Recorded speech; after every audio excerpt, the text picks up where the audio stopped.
भैरवपुर गांव की सुबह कुछ अलग ही होती थी। गांव के हर कोने से सुबह सुबह मंदिर की घंटियों की मधुर आवाज सुनाई देती, साथ ही साथ हल्की हल्की धूप खेतों की हरियाली पर बिखरती और एक नई ऊर्जा से दिन की शुरुआत होती। इसी गांव में रहते थे पंडित राम गोपाल मिश्रा। गांव में उनका बहुत सम्मान था। वे पूजा पाठ का काम करते थे, पर साथ ही साथ लोगों की समस्याओं का समाधान भी बड़ी सहजता से कर देते थे।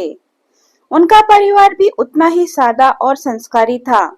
पत्नी गीता देवी, बेटा रवि, बड़ी बेटी कविता और सबसे छोटी, सबसे लाडली चंचल। रवि पढ़ाई में होशियार था और अब पास के एक सरकारी स्कूल में शिक्षक बन गया था। कविता की शादी हो चुकी थी और वह अपने ससुराल में खुश थी। चंचल अभी घर पर थी, पढ़ाई के नाम पर कुछ खास नहीं करती, लेकिन हर समय सजने संवरने, नए कपड़ों और फोन में लगी रहती। राम गोपाल जी को अपने बेटे रवि पर बड़ा गर्व था। वह जितना शांत और सरल था, उतना ही जिम्मेदार भी। जब उसके लिए रिश्ता आया तो सबको लड़की बहुत पसंद आई। नाम था रेखा। रेखा सुंदर नहीं थी, लेकिन उसमें एक विशेष बात थी, उसकी आंखों में गहराई और उसके बोलचाल में शालीनता। वह एक मध्यम वर्गीय परिवार से थी। पिता पोस्ट ऑफिस में क्लर्क थे, लेकिन लड़की ने घर को जिस तरह से देखा, समझा, सबको लग गया कि यही रवि के लिए सही जीवन साथी है। शादी के बाद रेखा जब ससुराल आई तो जैसे उस घर की रौनक ही बदल गई। सुबह उठकर पूरे घर की सफाई, गीता देवी के साथ रसोई में मदद, रवि के टिफिन की तैयारी और साथ ही साथ चंचल को कॉलेज भेजने की तैयारी। रेखा सब कुछ ऐसे करती जैसे वो इस घर में बरसों से रह रही हो। सबको रेखा अच्छी लग रही थी, लेकिन एक इंसान ऐसा था जिसे रेखा की यह परफेक्ट छवि बिल्कुल पसंद नहीं आ रही थी, और वो थी चंचल। चंचल को लग रहा था कि रेखा ने उसकी जगह छीन ली है। जहां पहले हर कोई उसी से राय लिया करता था, अब रेखा की बातें सुनी जाती थी। पहले माँ हर नई चीज उसके लिए रखती थी, अब भाभी के लिए भी रखी जाती थी। छोटे छोटे बदलाव चंचल के मन को अंदर से कचोलने लगे थे। रेखा को यह सब समझ आता था, लेकिन वह चुप रहती थी। सोचती थी शायद समय के साथ सब कुछ ठीक हो जाएगा। पर चंचल के मन में जो जहर भर रहा था वह अब धीरे धीरे बाहर आने लगा। रेखा के कपड़े, उसका खाना बनाना, उसकी तारीफ, सब चंचल को चुभने लगे थे। समय धीरे धीरे आगे बढ़ा। रेखा ने पूरे घर को एक माँ की तरह संभाल लिया था। गीता देवी को अब आराम मिल रहा था। राम गोपाल जी पूजा पाठ में व्यस्त रहते और रवि अपने स्कूल में। अब सबकी नजर थी चंचल की शादी पर। कई रिश्ते आए पर चंचल को कोई पसंद नहीं आता। वह साफ कहती, भैया मैं किसी आम लड़के से शादी नहीं करूंगी। मुझे ऐसा लाइफ पार्टनर चाहिए जो मुझे आजादी दे, जो अमीर हो, जो मेरी हर ख्वाहिश पूरी करे। रेखा समझाती, चंचल रिश्ता सिर्फ पैसे से नहीं बनता, इंसान अच्छा होना चाहिए। पर चंचल को रेखा की सलाह बुरी लगती थी। उसके मन में ये बात बैठ गई थी कि रेखा उसे नीचा दिखाना चाहती है। फिर एक रिश्ता आया मोहन का। मोहन एक प्राइवेट कंपनी में काम करता था। सैलरी औसत थी, लेकिन लड़का पढ़ा लिखा और शालीन था। परिवार भी सीधा साधा था। राम गोपाल जी और गीता देवी को रिश्ता ठीक लगा। रवि भी तैयार था। चंचल को भी मोहन की स्मार्टनेस पसंद आई और शादी तय हो गई। रेखा ने शादी की तैयारियों में जी जान लगा दी। उसने अपने गहने भी चंचल को दे दिए, ताकि ससुराल में उसकी इज्जत बनी रहे। शादी बहुत धूमधाम से हुई। चंचल नए घर चली गई। रेखा ने सुकून की सांस ली। सोचा अब शायद चंचल को समझ आ जाएगा। पर असली कहानी अब शुरू होती है। चंचल को अपने नए घर में सब कुछ अच्छा नहीं लगा। मोहन एक साधारण जिंदगी जीने वाला इंसान था। खर्चा तौल के करता, फालतू शौक नहीं थे। चंचल को लगा वो फंस गई है। मोहन जब उसे समझाता, हम धीरे धीरे सब कुछ करेंगे, अभी बजट सीमित है, तो चंचल ताने देती, काश मैं भी किसी सरकारी अफसर से शादी कर लेती, मेरी भाभी मुझसे ज्यादा समझदार है। मोहन चुप रह जाता, लेकिन उसके आत्मसम्मान को चोट पहुंचती थी। फिर एक दिन चंचल मायके आई। उसने सबके सामने कहा, भैया हम छोटा सा बुटीक खोलना चाहते हैं, थोड़ा पैसा चाहिए, 3 लाख। मोहन भी राजी है, सोच रहे हैं कुछ अपना शुरू करे। रवि थोड़ा चौंका। चंचल, 3 लाख बड़ी रकम है, क्या बिजनेस प्लान है? चंचल झट से बोली, सब तय है भैया, बस पैसों की कमी है, आपसे ही उम्मीद है। रेखा ने बीच में कहा, कोई लिखित कागजात बनवा लो, जमाना ठीक नहीं है। पर चंचल भड़क गई। भाभी, क्या आप मुझे चोर समझती हैं? क्या बहनों से अब रिश्ते भी कागज पर होंगे? रवि को बात बुरी लगी। रेखा, रहने दो, चंचल मेरी बहन है, मैं इस पर भरोसा करता हूँ। रेखा ने चुपचाप अपनी चूड़ियों को कस कर पकड़ा, उसे कुछ सही नहीं लग रहा था। लालच ने अब जड़ पकड़ ली थी। रवि ने चंचल को बिना कोई कागजी प्रक्रिया के 3 लाख रुपए दे दिए। चंचल हंसते हुए ससुराल लौटी, लेकिन उस दिन के बाद सब कुछ बदल गया। चंचल के ससुराल लौटते ही रेखा का मन बेचैन रहने लगा। कभी कभी औरत का दिल बहुत गहरा होता है, वो बिना सबूत के भी सच्चाई महसूस कर लेती है। रेखा को यही महसूस हो रहा था, कुछ तो गलत है। दिन बीतते गए, हफ्ते बीतते गए और धीरे धीरे महीने, ना बुटीक खुला, ना कोई बिजनेस शुरू हुआ। रेखा ने एक दिन धीरे से रवि से पूछा, क्या चंचल ने बुटीक खोला? कोई जानकारी है? रवि बोला, मैंने पूछा था, कह रही थी कि दुकान की जगह देखने जा रही है। रेखा चुप हो गई, लेकिन उसका दिल कह रहा था झूठ है। एक दिन रेखा ने मोहन को फोन किया। नमस्ते मोहन जी, कैसी चल रही है तैयारी दुकान की? मोहन झिझकते हुए बोला, कौन सी दुकान भाभी?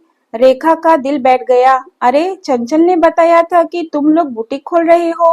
मोहन ने धीरे से कहा, भाभी, मैंने कभी हाँ नहीं कहा था, वो खुद ही कुछ सोचती रहती है, मुझे तो कुछ भी पता नहीं कि पैसे कहाँ गए। रेखा अब सब समझ चुकी थी। अब रेखा ने रवि से सच्चाई बताई। रवि, तुम्हारी बहन ने तुम्हारा भरोसा तोड़ा है। मोहन को कुछ भी नहीं पता पैसे के बारे में, ना कोई दुकान, ना कोई योजना। रवि पहले तो विश्वास नहीं कर पाया। नहीं चंचल, ऐसा नहीं कर सकती, वो मेरी बहन है, हम दोनों ने साथ में खेला है, हंसे हैं, रोए हैं। रेखा ने प्यार से कहा, रवि, रिश्ते दिल से होते हैं, लेकिन विश्वास आंखों से टूटता है। और तुम्हारी बहन अब वो नहीं रही जो पहले थी।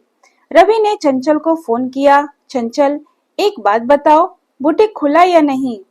चंचल ने बहाना बनाया, भैया अभी थोड़ा समय लगेगा, बस दुकान की डील फाइनल करनी है। रवि ने शांत स्वर में पूछा, मोहन को तो कुछ भी नहीं पता, तुमने उससे छुपाकर क्या किया उन पैसों का? चंचल का चेहरा लाल हो गया, वो झल्ला उठी। भैया, अब आप भी मुझसे सवाल पूछेंगे? आपने अपनी बहन पर भरोसा नहीं किया? क्या भाभी ने आपको मेरे खिलाफ भड़काया है? रवि ने गहरी सांस ली। मुझे अब किसी से सवाल पूछने की जरूरत नहीं, तुम्हारे झूठ खुद बोलने लगे हैं। और उसने कॉल कट कर दिया। अब घर का माहौल बदल गया। रवि खामोश हो गया। गीता देवी को कुछ समझ नहीं आ रहा था। रेखा चुपचाप सब संभाल रही थी, लेकिन अब वो भी टूटने लगी थी। चंचल के लालच ने सिर्फ पैसे नहीं छीने थे, उसने एक भाई का भरोसा, एक माँ की उम्मीद भी तोड़ी थी। अब रवि ने चुप रहना बंद कर दिया था। उसने ठान लिया था कि वह इस बार बात को यूं ही नहीं जाने देगा। रेखा से कहा, तुम सही थी रेखा, मैं गलत था। मैंने रिश्तों को दिल से देखा पर आंखें बंद कर ली। पर अब नहीं। रेखा ने उसका हाथ थामा। रिश्ते टूटते नहीं हैं, संभाले जाते हैं, लेकिन जहाँ धोखा हो वहाँ मौन नहीं होना चाहिए। रवि ने मोहन को घर बुलाया। मोहन थोड़ा घबराया हुआ था, लेकिन जब रवि ने उसे सम्मान दिया तो उसका डर धीरे धीरे थोड़ा कम हुआ। रवि ने कहा, भैया, मैं जानता हूँ तुमने कोई गलती नहीं की, लेकिन मुझे सच्चाई जाननी है, चंचल ने उन पैसों का क्या किया? मोहन ने सिर झुकाकर कहा, भैया, वो सारे पैसे उसने अपने मायके के दोस्तों के साथ मिलकर ऑनलाइन ट्रेडिंग और महंगे कपड़ों पर खर्च कर दिए। मैंने बहुत बार टोका पर वो सुनती ही नहीं थी। गीता देवी की आंखों में आंसू बहने लगे। हमारी बेटी, ये क्या हो गया उसे? अब आया एक बड़ा फैसला। रवि ने वकील से सलाह ली। हम कोई केस नहीं करना चाहते, पर हम ये भी नहीं चाहते कि चंचल और किसी को धोखा दे। वकील ने सुझाव दिया, आप एक नोटिस भेजिए जिसमें आप 3 लाख रुपए की रिकवरी का औपचारिक अनुरोध करें।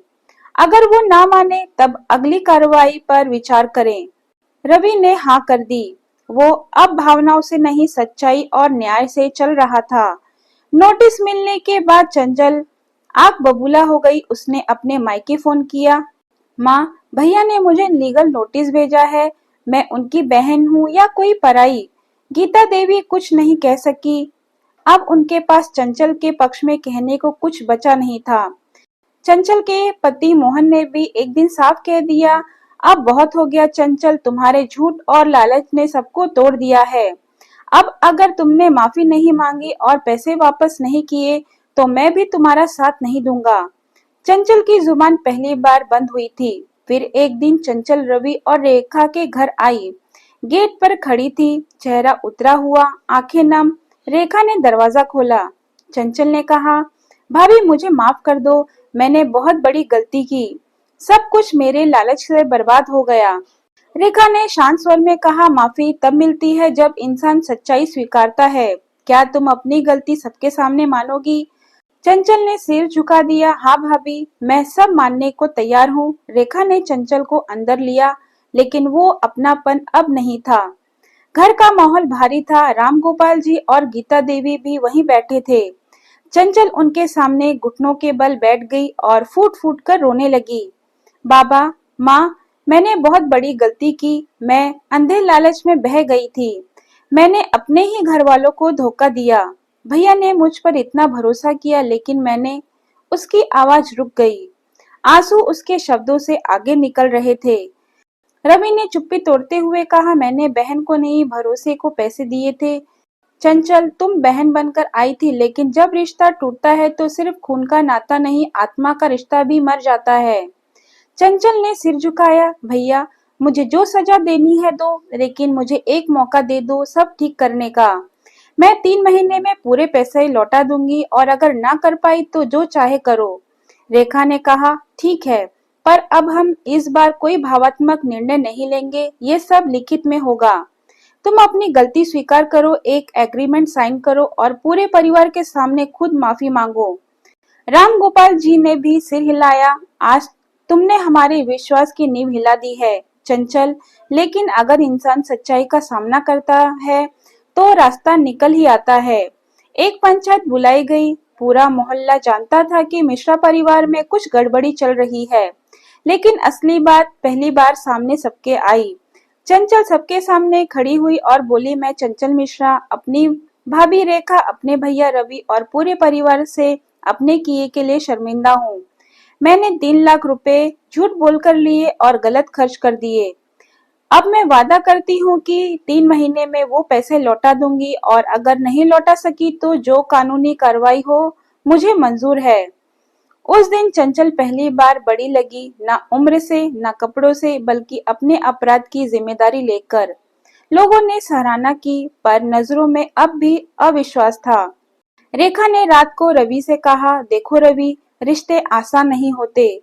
जब तक हम उन्हें बस निभाते हैं वो टिके रहते हैं, लेकिन जब उनका इस्तेमाल करने लगते हैं तो वे बिखर जाते हैं। रवि ने गहरी सांस ली। अब उम्मीद है कि ये बिखरे रिश्ते दोबारा जुड़ जाएं। चंचल उस दिन के बाद बिल्कुल बदल गई थी। वो अब हर सुबह जल्दी उठती, मोहन के साथ घरेलू खर्चे में हाथ बटाती और आसपास की औरतों से बुटीक का काम सीखने लगी। हर दिन वो कुछ नया जानने की कोशिश करती, कपड़ों के डिजाइन, फैब्रिक की पहचान, मार्केटिंग का तरीका। मोहन को अब लगने लगा था कि उसकी पत्नी वाकई सुधरना चाहती है। एक शाम उसने कहा, अगर तुम यही मेहनत पहले करती तो शायद हम मिलकर कुछ बड़ा कर चुके होते। चंचल ने सिर झुका लिया। माफ कर दो मोहन, मैं बहुत लालची हो गई थी, पर अब मैं उस रास्ते पर नहीं लौटूंगी। दूसरी ओर रेखा भी अब थोड़ा सहज होने लगी थी। रवि से कहती, लगता है चंचल को अब अपने कर्मों की कीमत समझ आ रही है। उम्मीद करती हूँ वो वादा निभाए। रवि ने शांत स्वर में कहा, हमने जो खोया वो वापस नहीं आएगा, पर अगर वो खुद से लड़े और सुधरे तो हम भी अपने घाव भर पाएंगे। 3 महीने धीरे धीरे बीतने लगे। चंचल ने एक महिला सिलाई केंद्र से छोटी सी ट्रेनिंग ली, कुछ पुराने कपड़े लिए और पड़ोसी की लड़कियों के लिए सलवार कुर्ता सिलना शुरू किया। शुरू में तो कोई भरोसा नहीं करता था, लेकिन उसकी मेहनत और सस्ते दामों ने लोगों का ध्यान खींचा। अब वो हर महीने थोड़ा थोड़ा पैसा बचाने लगी। तीसरे महीने के आखिरी हफ्ते चंचल ने रवि को फोन किया, भैया क्या आप और भाभी रविवार को मेरे घर आ सकते हैं? रवि और रेखा थोड़ा हैरान थे पर गए। जब वे पहुंचे तो मोहन और चंचल ने हाथ जोड़कर उनका स्वागत किया। टेबल पर एक लिफाफा रखा था, 3 लाख रुपए का चेक था। चंचल ने कहा, भैया भाभी ये वो पैसे हैं जिनका मैंने गलत इस्तेमाल किया। अब मैं ये पैसे लौटा रही हूँ मेहनत की कमाई से, न कि किसी और के भरोसे से। रेखा की आंखों में आंसू थे। उसने चंचल को गले से लगाया। तुमने सिर्फ पैसे नहीं लौटाए चंचल, तुमने हमें वो भरोसा लौटाया है जो हमसे छीन लिया गया था। रवि ने भी पहली बार मुस्कुराकर अपनी बहन की पीठ थपथपाई। अब तुम मेरी छोटी बहन नहीं, मेरी बड़ी समझदार बहन हो। अब मिश्रा परिवार में फिर से रोशनी लौटने लगी थी। परिवार टूटा नहीं था, उसने झटके खाए थे, लड़खड़ाया था, लेकिन फिर उठ खड़ा हुआ। और इसका श्रेय चंचल को जाता है, जिसने पछतावे की आग में जलकर खुद को एक बेहतर इंसान में बदल दिया। चंचल अब पूरी तरह बदल चुकी थी। लोग अब उसे पहचानने लगे थे। वो वही चंचल है ना, जिसने अपने दम पर अपनी गलती सुधारी। उसके घर के बाहर रोज 2-3 औरतें आती, कभी माप देती, कभी डिजाइन दिखाने, कभी अपनी बहू के लिए सूट सिलवाने। उसका बुटीक अब घर की चार दीवारी से निकलकर आसपास के मोहल्ले में चर्चा का विषय बन गया था। मोहन ने एक दिन कहा, चंचल अब समय है कि तुम एक छोटा दुकान खोलो, मैं पूरा साथ दूंगा। चंचल ने उसकी तरफ देखा। वो आंखें जो कभी उदासी और निराशा से भरी थी, अब उम्मीद और गर्व से चमक रही थी। हाँ मोहन, अब मैं पीछे नहीं हटूंगी। इधर रेखा और रवि भी अब पूरी तरह सहज थे। रेखा हर हफ्ते चंचल के पास जाती, कभी कुछ सुझाव देती, कभी नई फैशन ट्रेंड्स बताती। एक दिन रेखा ने चंचल से कहा, मुझे तुम पर अब गर्व होता है। चंचल, तुमने जो किया वो हर कोई नहीं कर सकता। चंचल ने भावुक होकर कहा, भाभी आपने अगर उस दिन मुझे सच का आईना नहीं दिखाया होता तो शायद कभी ये बदलाव नहीं हुआ होता। फिर एक दिन बड़ा मौका आया। कस्बे में महिला उद्यमियों के लिए एक मेला लगाया गया था। चंचल को भी एक स्टॉल मिला। उसने खुद डिजाइन किए हुए कपड़े वहां रखे, लोगों ने खूब पसंद किए। एक लोकल अखबार ने चंचल पर स्टोरी भी छापी, एक बहन जिसने अपनी गलती को ताकत बनाया। चंचल की प्रेरणादायक कहानी। गीता देवी और राम गोपाल जी की आंखें नम हो गई। बेटी की तारीफ अखबार में देखकर राम गोपाल जी बोले, बेटी अगर रास्ता भटक भी जाए तो उसे समझाने के लिए अगर साथ सही हो तो वो दोबारा रोशनी में आ सकती है। गीता देवी बोली, अब मैं पहले से ज्यादा संतुष्ट हूँ। चंचल अब मेरी नहीं, हर औरत के लिए मिसाल है। रेखा, रवि, चंचल, मोहन, गीता देवी और राम गोपाल जी एक साथ नाश्ता कर रहे थे। रेखा ने मुस्कुराकर कहा, कितना अच्छा लग रहा है ना सब एक साथ। चंचल ने चाय की प्याली उठाते हुए कहा, हाँ भाभी, ये जो स्वाद है भरोसे, माफी और एक नए रिश्तों का है। लालची ननद की कहानी सिर्फ एक औरत की नहीं, एक परिवार की है।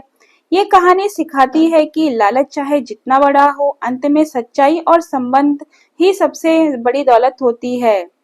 अगर आपको ये कहानी पसंद आए तो वीडियो को लाइक, शेयर और सब्सक्राइब करना ना भूलें और कमेंट बॉक्स में कमेंट करके जरूर बताएं कि आपको मेरी वीडियो कैसी लगी और आपको अगली कहानी किस विषय पे चाहिए। आप मुझे वो भी कमेंट बॉक्स में कमेंट करके बताएं ताकि मैं आप लोगों के लिए उस विषय में कहानी बनाकर ला सकूं। धन्यवाद।